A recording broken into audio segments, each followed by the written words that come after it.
Is it okay for a man to love a woman just a little bit more than she loves him? No way in hell.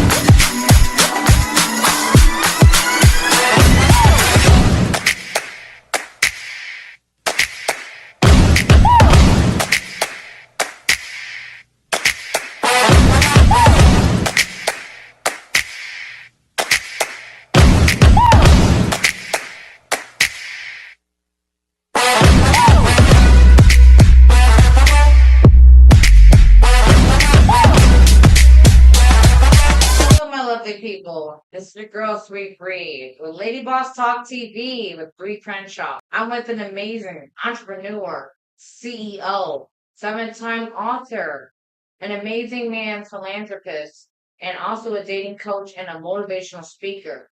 Magnus C. Horne. Yes, that's it. How are you doing today? Great. Welcome to the show. Thank you so much for being here for us. We are getting the boss man perspective.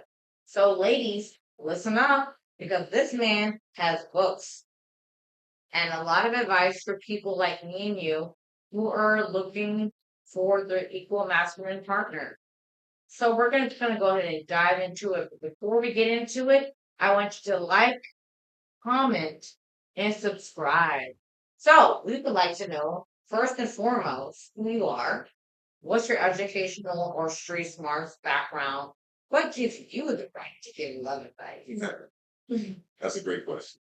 The first thing that gives me the credence to talk about the subject matter is I just believe I'm commissioned and I believe I'm gifted in order to, write these books and have the YouTube channels and have to give the dating advice and things like that. What officially got me into the game was this was roughly 14 years ago, and I wrote an article for the Washington Post, and I debuted my identity as a dating coach. I wrote an article for the Washington Post called "Fear of the Pretty Face," and I paralleled men's fear of approaching beautiful women to everyone's fear of approaching everything that they really want from life. And the premise was approach her, she's waiting, Hmm. and that she's never as far away as you perceive her to be when you finally come face to face with her, which is more reason that you should never be afraid to approach anything that you deem is beyond your grasp in life. So I merged the two worlds of motivation of dating in the Washington Post, the number two newspaper in the world. And the response was so overwhelmingly positive that I went ahead and wrote my first dating book immediately after How to Get Beautiful Women and Everything Else You Want. So, shoot for the stars and then let everything else rest. I love that. I love the idea of you saying men should pursue the women that they couldn't get in high school. Just any woman that they believe is beyond their grasp. And to not be delusional, become a master of what you really want, and have the audacity to believe that you can acquire the things that you have to be prepared for the things that you want. And then that's how you ultimately find your match right there. That's how you ultimately find your match. All right, that's good. That's good information. Ladies, take advice. This is the man's perspective. So go out there and live your life. But keep in mind, the man's perspective is different from the lady's brain. It's very two different things. So let's just keep it together. Thank you so much for coming. I'm so excited. I can't wait to hear more about your books. I can't wait to hear more about your dating advice, your love advice, who you are as a person, where you are in your life. I think that'd be great. So, in your opinion, at this climate, at this time in life, 2025, we're speaking on 2025, what would be your main message for single, especially single black? My main message needs to be to calibrate yourself to the kind of man that you want. So identify the characteristics that you want in the man, and then become a type of woman who is a match for the various things that you want in the man. And that's how, when you come across the man, you can keep the man. Mm, If you calibrate yourself to the kind of man that you really I'm going to challenge you there. show. I would like to know, as women, we come up as little girls. We have the fairy tale life that we believe in. How can you tell a woman she needs to know what she wants in a man when the woman doesn't even know herself? Yeah, that's one of the things I said. You have to identify the characteristics that you want in a man. And a lot of that is going deep within yourself, weighing all of your experiences, your wins, your losses, your pleasurable moments, your moments that suffer losses. And then you can begin to develop an identity within yourself to kind of say, you know what, this is the particular type of experience that I like the most. And even if it's eluded me and I haven't been able to have it regularly, I haven't been able to keep the men I really wanted, I eventually want to encounter and keep that kind of man. So do you think women should have a list? Well, women should have an exact list that's in accordance with their identity. Oh, interesting. Yeah, so once you know yourself, like Maslow's hierarchy of human needs, self-actualization is at the top of all human needs, according to Because Abraham. most women, they want the whole 666. Yeah, but after you have different experiences, you ultimately know yourself and what works for you. So society says 666, but the identity that you develop as a person says this is exactly what I need to bring me fulfillment that I want to have. And it's as simple as that. It is because once you identify yourself, then you can say, hey, these are the characteristics that I want in a man, and let me make sure that I'm identifiable and I'm recognizable when I meet that man. The preparation for the man is different between encountering him and keeping him.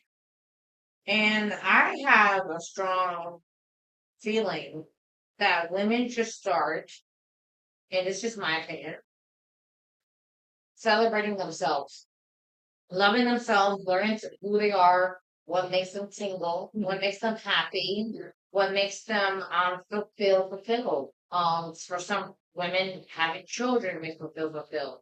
Having a career base makes them feel fulfilled. Having a man in an apartment makes me feel fulfilled. How do we identify as women into what works for us in the manosphere? Because we're entering a different world as women when we're trying to find the right man that suits our needs. Are we being selfish, or do you think that we might be just teeter-tottering on the expectation of a man today's society? That's a great question. Men are more self-aware than they've ever been. That's why we have declining marriage rates, and men are typically choosing themselves now because they understand what a good experience looks like. So both sides are choosing to get away from what society is telling them that they should want, right? And so with that being said, the man, all he's looking for from the woman is reciprocation in terms of what he's giving her and what he expects to come back to her. Cooperation. It's really that simple. I mean, I say the man wants to be valued, desired, and respected. Value, desire, and respect. You give a man those three things and you do it consistently, and he knows you're there for the right motives, reason, and you give him those things over time, he'll trust you, and you'll open up a chamber within him that he can offer more of himself to you emotionally, physically, financially. All of those chambers are unlocked, and he knows that he's valued, desired, and respected. I love that. And in Kevin Samuels' quote, he mentioned that men are supposed to strive to be the CIA, and that is confident, intelligent, intuitive, and a little bit arrogant. Be a little confidence in her thing. But What do you feel about that? uh, Do you think the CIA is the way to go? I think the CIA is the way to go. Kevin Samuels always said, he said something else that made me completely sell out to his concepts. He introduced the concept of the dime: dignity, integrity, morals, and ethics. Oh, I love that.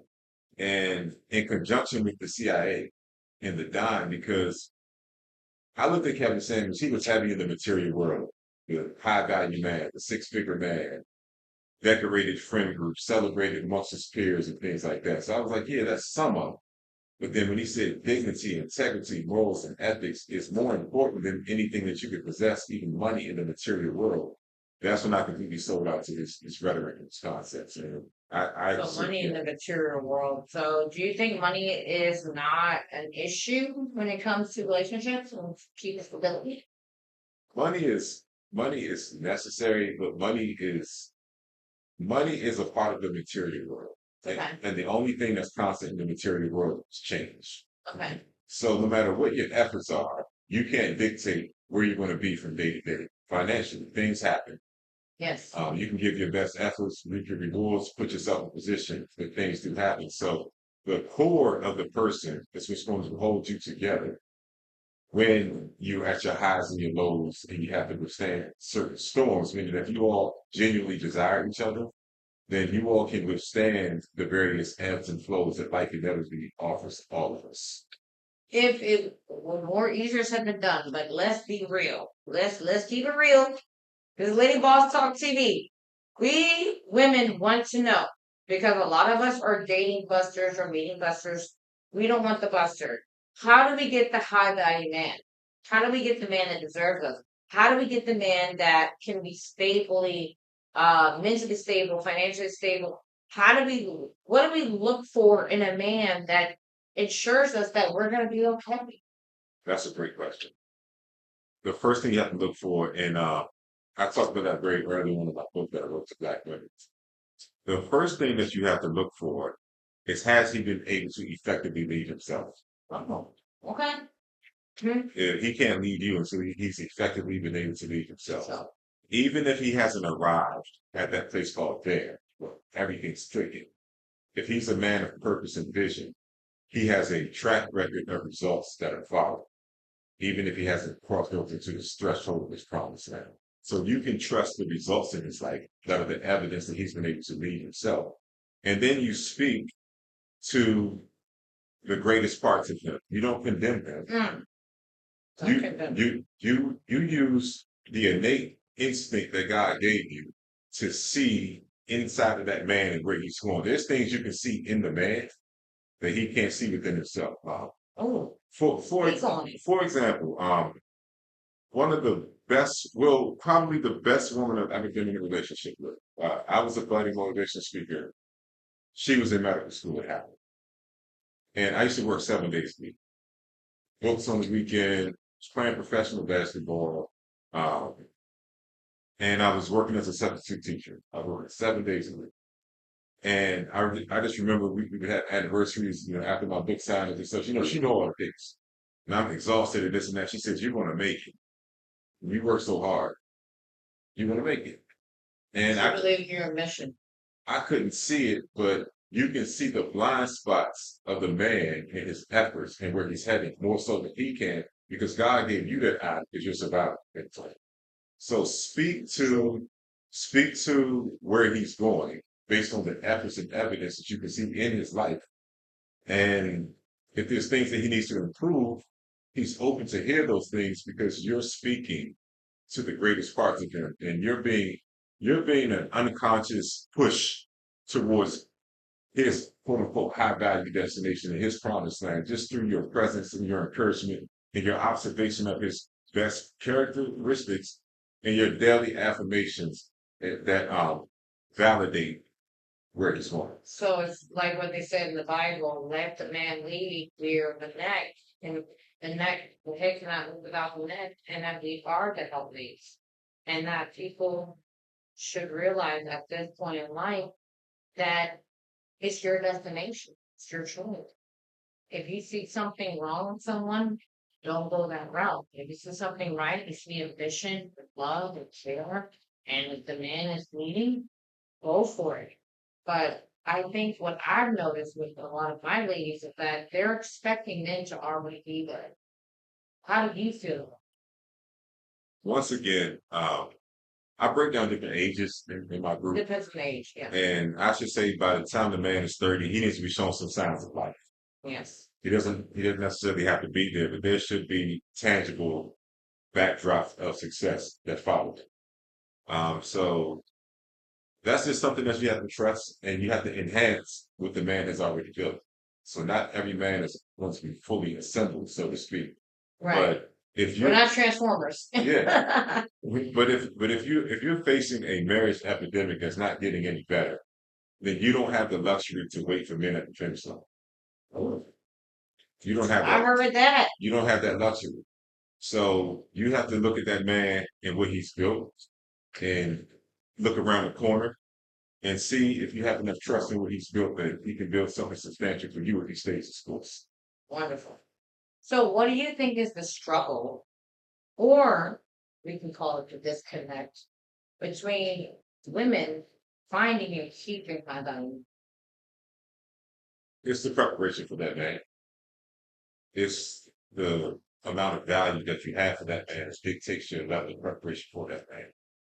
It's the conversations that a lot of black women have amongst themselves in the dark corners of the sisterhood, that man is not prevalent, that man doesn't exist. And when you meet him, it's almost like you can't believe he's actually there because there's been so much contrary conversation that we're so much more valuable to him and he exists in such short supply. So the thing is that we feel the energy of the conversations that you all have behind closed doors. Sounds like a battle.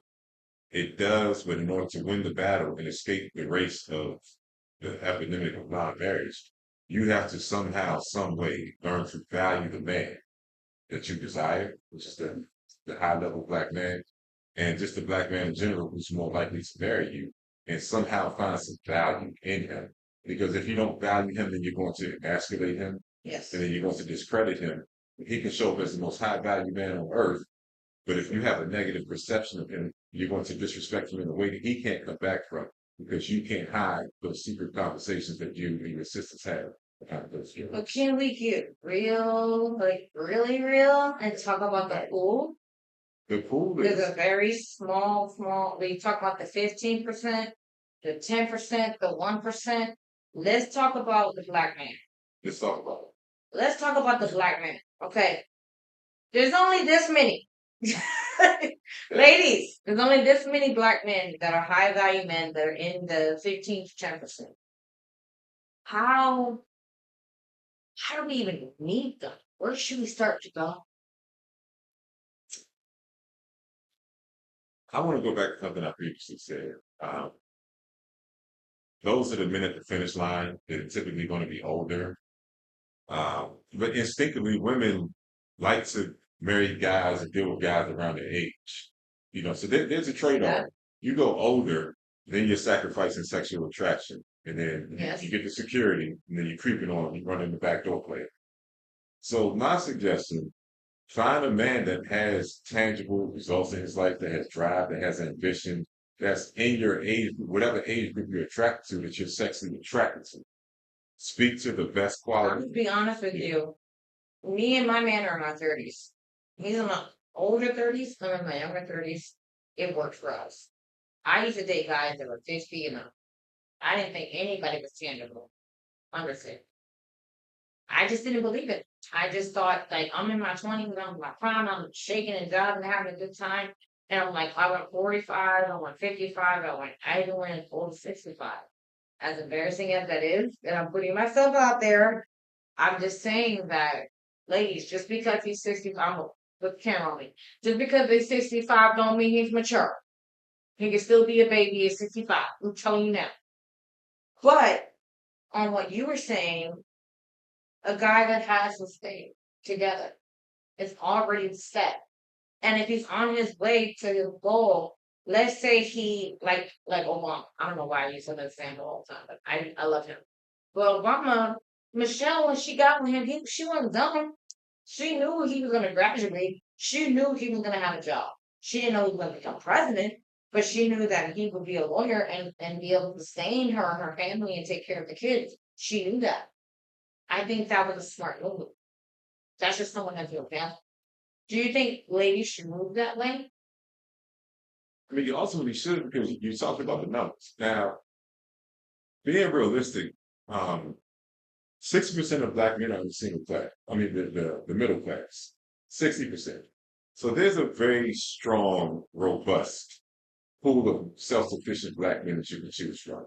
Beautiful. 55% of black men are single and childless. Yes. So you have Between the ages of like 18 and 30. no all the way through. All the way through? Yes. Really? I'm here to bring some light to this. Oh, wow. I didn't know that. So you have 60% in the middle class, 55% single and childless. So you're more likely to meet a black man who's in the middle class that you can actually start your own family with.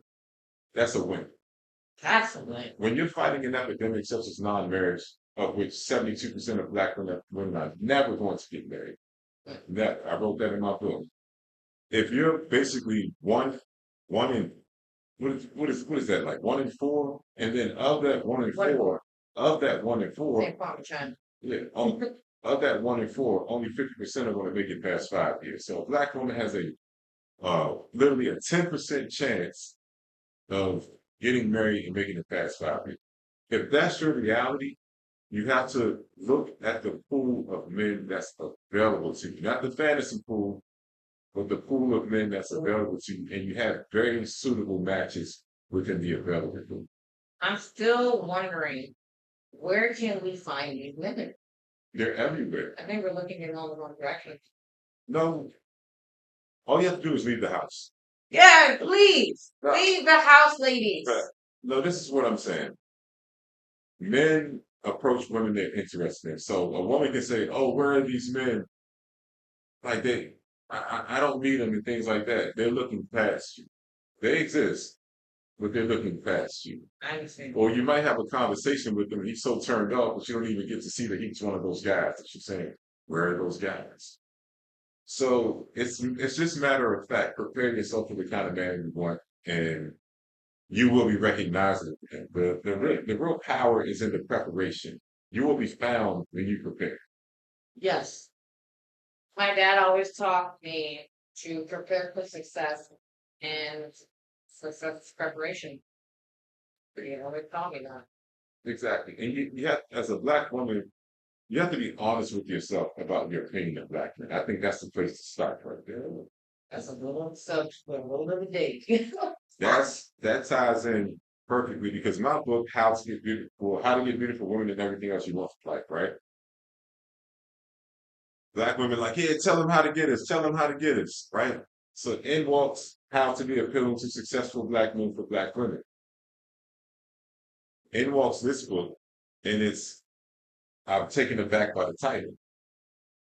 Yes. So then women begin to call me, women begin to make comments at my book signings, and I would ask them, they would say, I'm taken aback by the book title. And I would say, well, if it was titled How to Be Appealing to Successful Black Women for Black Men, was you the problem? One by one, they said no. So what that shows is that it was okay for the black man to prepare for them, but it was beneath them to prepare for the black man. So I'm not going to belabor that. And we're going to get into that part. Yeah, I'm not going to belabor it, but a woman, if she's absent of what she wants, her space is devoid of the kind of man that she's looking for. She has to confront her overall sentiment that she has towards that particular kind of man. Understood.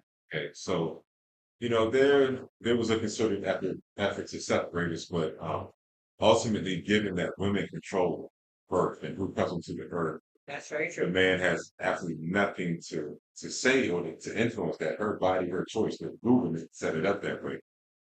Women have to be cognizant about who they're reproducing with, the likelihood that this man is going to stick around, or even if this man has solid footing within his own life, even if he doesn't stick around there. Or marry before you carry. Simple as that. Yeah, that too, of course, but ultimately the women have to choose the right men who they're physically and sexually giving themselves to, because You're giving him your womb. yeah, That is the biggest honor you never give a man. that's it. And then of course men have to be careful as well. Like they have to exercise responsibility. And sexual discipline. Yeah, but I mean, if children were birthed out of love and trust, then that will create an environment where the parents are likely to stick together, and the children would have the highest likelihood of reaching their full potential in life. Of course. You know, having a healthy perception of marriage, two-parent households, things like that. So That would be ideal. it would be, but it's ultimately it's about being very careful about what you appropriate. Definitely. So, in your opinion, as a dating coach and expert, what's and who is the dating life? That's everything we just talked about. You got to be careful with who you decide to procreate with. Yeah, and the government created the baby month. Especially taking, I don't want to just say black women, but women in general have suffered from the lack of the father being in the household. Exactly. And the construct to facilitate the man being absent, especially in the Black community. That construct is everything. Incarceration, the drugs, the guns, the unaliving, Yeah. and then the welfare and the housing that the Black woman can be given to a Black man person.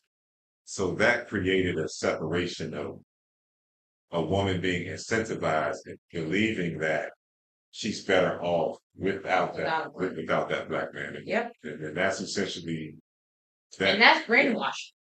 It in my is. opinion. It is. And then, the white ethnics actually infiltrated the Black woman as well Yes. to make her think that she is better off without the Black man and she's better than the Black man. But that white woman kept her white man. Exactly. So there were a lot of ploys, a lot of different directions of things that were meant to cripple Black women's perception instead of it being healthy, being dangerous and detrimental to us being better as people, birthing kids the right way, and creating an environment where that next Messiah could rise up. That was the whole point of it. They didn't want the next Messiah to rise up. It was very methodical. It was very exact. When you look at how they threw it all at us at the same time. Yeah. And I think we were a little bit unfortunate in our vulnerability at the time. The times were different back then. I think we're more educated now. We have more access to the internet. We have more access to encyclopedias. We have more access to our parents and our grandparents, all the forefathers.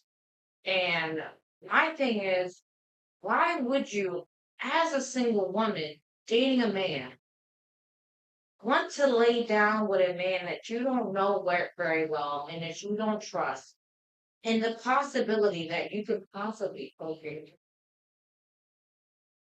That's a great question, but people are going to have some sex out there. Tell it. I mean, the earth has to stay populated. We're So, just designed that way. a woman's biological and sexual imperative governs her. Her reality is suspended when she meets a man that she's sexually attracted to. She's not thinking about those things. So that's just the way that Start thinking. yeah, we should, but that's the way that we're created. So you can't escape who you are. For a woman to give herself the best chance, you get with a man that you're extremely sexually attracted to, and that also has something going for herself. That's the man that you're not going to be tempted to cheat on. You're not going to be looking around the corner. You're going to be completely satisfied because all of your boxes are checked. So women hurt themselves when they parcel men out. Like, oh, he's not that attractive, but he has this going for me because your biological and sexual imperative is something you can't escape. You're going to like what you like. That's very true. So become a match once again for what you like. I just have my advice is marry before you marry. Simple as that. If he's good enough to have your baby, he's good enough to marry. Yeah. So my next question is, can we keep people or things through manipulation? No. Oh. Point blank. Anything that we manipulate, that we have to manipulate to get, we were not qualified to receive. Manipulation is a shortcut to acquire things that you have not prepared for or qualified for. Once you get manipulation, you have to keep up whatever backdoor tactics that you use to acquire that thing. You're never at rest. You're never at peace. Right. And it always unfolds because manipulators are always found out. Yeah. So the bottom falls out. So it appears as if you're getting ahead. And then once you get found out, you're taking an extreme amount of steps backwards. And then you keep going on the same hamster wheel until you age out and you're older. And you don't even have the pool of people to manipulate anymore. So instead of manipulating, become a match for what you want. Identify the qualities in a man that you desire. Become a quality woman whose qualities matches the man that you desire. That's how you acquire something through inspiration. See, manipulation tries to steer people in corners and directions that you want them to be in. Right. Becoming means that I've evolved to the point and I've qualified myself to the point that I can be in the presence of the man and inspire him to do the things I want him to do. Manipulation forces, becoming inspires. and you want to become an inspirational woman. I believe that manipulation is a form of witchcraft in the Bible. That is a form of witchcraft, and it's not cool. And I don't think that it should be implemented in the dating sphere. I don't know, like when I'm talking about dating with other women, most of these women are like, "Oh, if I can just get him to do this, if I can just get him to do that, I got a set, I got it made. He's gonna do everything. He's gonna fall at my room. He's gonna worship my feet." Like, what do you say to women that are just like looking for men that are like there to be there and worship them at that moment? I think it's a momentum thing. It is. It's setting yourself up for absolute failure because you've already failed yourself. Hmm. Okay. Um, a quality man is not going to exist in a space that he's not receiving whatever he's getting. He's not going to worship you. He's going to observe you. And once you inspire him and you infiltrate chambers of his heart, he's going to consider you before he considers himself. But only after that trust is there. And it's probably dangerous for a man to consider his woman before he considers himself, right? It's not dangerous when you know that the woman is there for the right reasons. It means you consider her because you love her, but you don't love her more than you love yourself. Right. You can't guide her if you love her more than you love yourself. So the minute that she's not doing the things that inspire you to consider her, then you pull yourself back because a high quality man is governed by balance. Every day he wakes up, he gives the woman the choice to choose him the same way that he's choosing her. So to think a man is going to worship you, you're only going to attract a low quality man who does not love himself. Wait a minute. And that man is going to have your life so unpredictable. Wait a minute. You're not going to know whether you're coming and going. He ain't gonna know where you go. So if We're you're gonna go up. yeah, you need We going left or right, we're going up. all I'm saying is a solid man values himself. Yes. And if a woman doesn't understand that, then she's going to swim in the sea of inferior men and have inferior experiences. So my question is, and I just heard this today on a talk show. I was literally like flabbergasted when I heard this question. Is it okay for a man to love a woman just a little bit more than she loves him? For him to be the right. No way in hell. Oh my God. No. See, I made my last video on my YouTube channel. I talked about how to never be defeated by heartbreak as a man. Just a little bit more. Just love her a little bit more. Like just a little. You can't lead her if you love her more than you love yourself. Oh. Well, love her more than she loves you. Love her more than she loves you. Well, that means that you love her more than you love yourself. Yourself, yes, you're right. Okay. That's what that means. Okay. That's what that means. Nothing good comes from a man not having a full awareness of who he is, the offering that he is to the world, the gifts, the talents, and abilities that create an identity within him. Nothing good comes from a man who doesn't have an identity because he's unstable. He's double-minded. An identity is I have a singular awareness of myself, and I know what I deserve to come back to me single. The Bible says a double-minded man is unstable in all of his ways. There's nothing but chaos if you submit to a man who is double-minded in all of his ways. But submit to a man that's chaos. But that's the symptoms of the man who doesn't have an identity and understanding of himself. So that's the only man that's going to love you a little more than you love him. I love it. Tell me more about your book and how it can help a single Black woman or woman in general. Well, my book, How to Be Appealing to Successful Black Men for Black Women, right here. Check it out. Get your copies at www.matthewchorne.com. This book helps single Black women acquire quality men and husbands by number one, showing what the quality Black man is. He's loving, he's present, he's consistent, he has an identity, he has an awareness of himself. And the remaining 18 chapters are how to calibrate yourself to that kind of man. So if you value the man to learn the intricacies of what makes you compatible with him, reading books like my book right here, then you're going to have some conversations and learn some things that have never been presented to you. coming from the space of an elevated black man. So that's how it helps, is that it recalibrates you so that you understand what the quality, attractive, successful, cerebral black man is looking for. And then you can make a decision as to whether the principles in my book actually make sense to you and are worth implementing. Because if you value the black man and you read books like mine, then what's going to happen is that you're going to change from the inside out. Once you see that certain things make sense. Yeah. And if you value that man enough, you're going to learn what he's looking for. If you don't value that man, you're going to try to impose what you're looking for on him, but never consider what he's looking for. Try to force on them. It ain't gonna work. In return. So that's my book just shows it's a complete guide to everything that the woman needs to work on to make herself recognizable to the kind of man she wants.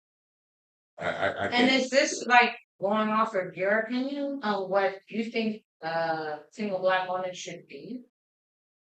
It's not all opinion. It's definitely observation. It's experiences. It's observations of statistics. Yeah. You know, I don't make this like some 250-page diatribe. You know, I refer to other credible sources, and I came to some conclusions. No. I came to some very solid conclusions. It's the longest book that I've ever written in my life, No. and to me, I believe it's the best book that's ever been written on this particular subject matter. So tell me more about this book. So this is How to Get Beautiful Women. So this is more geared toward your fantasy. That's what we're gonna call it. How to Get Beautiful Women. So one book is about what women should do, and this book is about what men should do. So let's get on that. Yeah. So with How to Get Beautiful Women and Everything Else You Want in Life, um, what I did with that book was to show men the same principles. Become a match for what you want. Understand what women are looking for, but improve yourself to the point as a man that you don't just attract beautiful women, you attract everything else you want. Right? I prove that every Like what?